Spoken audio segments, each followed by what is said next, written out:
Friends, बहुत बहुत स्वागत है आपका मेरे चैनल मिस्टिक में। आशा करता हूँ आप सब मज़े में होंगे। दोस्तों, हम सब महाभारत के किसी न किसी पात्र के प्रति आकर्षित होते हैं। कृष्ण भगवान को ले ले तो वो महाभारत के कोई पात्र नहीं है, उन्होंने महाभारत की रचना की रचयिता हैं।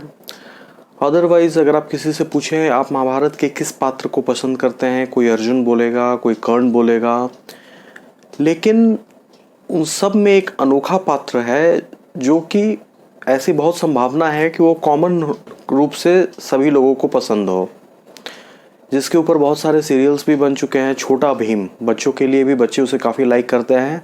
जी हाँ दोस्तों, मैं किसी की नहीं, भीम की बात कर रहा हूँ। भीम जो है महाभारत के एक ऐसे पात्र हैं जो कि बहुत कारणों से जाने जाते हैं। उनकी युद्ध नीति जो है वो बहुत बर्बर मानी जाती थी। जैसे अगर आप पांडवों का बात करें, उनमें शालीनता थी। बाकी चारों जो पांडव हैं वो युद्ध को युद्ध की तरह से लड़ते थे। लेकिन अगर आप भीम को देखें तो उन्होंने प्रतिज्ञा की थी कि जब तक दुशासन की छाती का लहू ना पी लें तब तक वो अपने पूर्वजों को मुंह नहीं दिखाएंगे।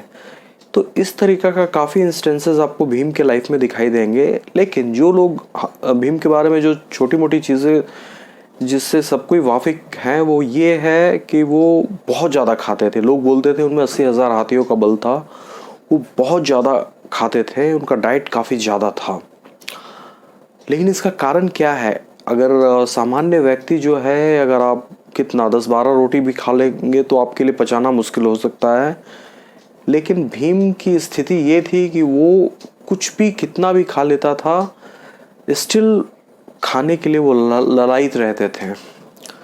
तो इतना ज़्यादा जो भूख है वो कहाँ से आता है उनके अंदर? इस बात का आंसर हमें तब मिलता है जब सारे पांडव एक बार महर्षि व्यास के पास गए और उन्होंने महर्षि व्यास से बोला, आप मुझे कोई ऐसा तरीका बताएं जिससे कि बहुत कम परिश्रम में हमें मुक्ति मिल जाए या हम स्वर्ग को कम से कम निश्चित रूप से प्राप्त कर ले। महर्षि व्यास ने बोला, अगर तुम नर्क को डिस्पाइज करते हो, बिल्कुल घृणा करते हो और स्वर्ग को या मुक्ति को परम प्राप्त वस्तु समझते हो, तो महीने में 2 एकादशी आती है जिसका व्रत तुम्हें निश्चित रूप से करना चाहिए।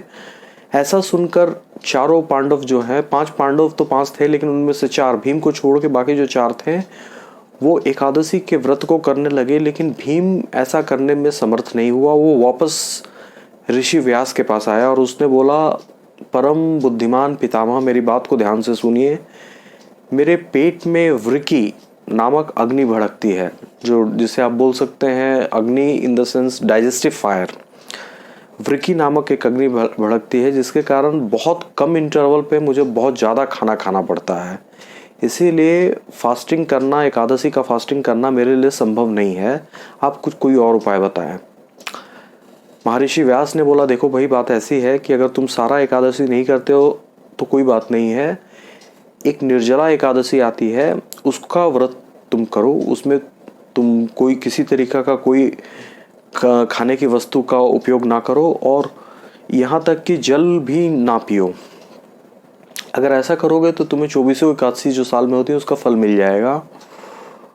भीम ने पूरा अपना विल पावर का यूज़ करके उस दिन कुछ नहीं खाया और पानी भी नहीं पिया। हालांकि सुबह होते होते उन्हें मूर्छा आ गई, बहुत बार वो बेहोश भी हो गए। लेकिन उन्होंने इसका जो व्रत है पूरी तरह से जैसा रिकमेंडेड है वैसा किया। इसी कारण से इसका नाम भीमा एकादशी व्रत भी पड़ गया। तो दोस्तों, आपको अब पता चल गया होगा कि भीमसेन की जो एपेटाइट है, इतना ज़्यादा जो उनकी एपेटाइट है, उसका मूल कारण क्या था। वो जो डाइजेस्टिव फायर था, वृकी नामक अग्नि, वो जस्ट लाइक आप ऐसा समझ ले कि आग में रुई डाल रहे हो। वो कोई भी खाना जो डाला जाता था बहुत ही कम समय में वो भस्म हो जाता था, मतलब एनर्जी का फॉर्म ले लेता था। तो आशा करता हूँ दोस्तों ये इन्फॉर्मेशन आपको काफ़ी रोचक लगा होगा और हमारे साधक भाई बहनों के मन में जो एक सवाल उठता है भीम से रिलेटेड, उसका समाधान करने में समर्थ हुआ होगा। कल मैं फिर एक रोचक वीडियो के साथ आपके सामने आऊँगा। तब तक के लिए बहुत बहुत धन्यवाद।